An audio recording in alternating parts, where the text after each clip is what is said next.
The Lord said to me, one of the greatest temptations of the last days is going to be the spirit of immorality.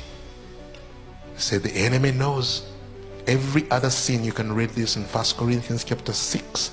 Every other sin committed by men is outside their bodies, but the sin of fornication and adultery is inside the body. It makes you one with the adulterer. He said it destroys, it corrupts and defiles the temple of the Lord. He said, but in the last days, this is going to be one sin that is going to be pervading like a storm.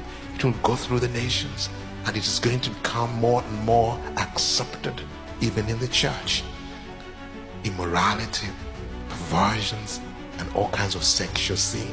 It says, warn my people. Zephaniah chapter 2 from verse 1 to 3, it says, gather together, O shameful nation, before the appointed time arrives and the day sweeps on like chaff, before the fierce anger of the Lord comes upon you, before the day of the Lord's wrath comes upon you. Seek the Lord, all you humble of the land, you who do what he commands. Seek righteousness, seek humility. Perhaps you will be sheltered on the day of the Lord's anger. Beloved, the time is short. He who comes is coming soon, and is calling us to himself. I remember he said to me, the day is not a day of joy even to him. He says, my heart is torn apart when I think of my people who will be pulled away on that day.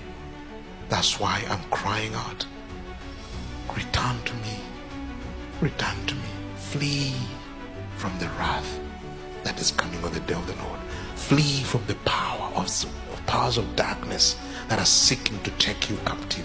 Flee from your own self, your own carnal nature. Flee. There is refuge in the name of the Lord. The name of the Lord is a strong tower. The righteous run into it, and they are safe.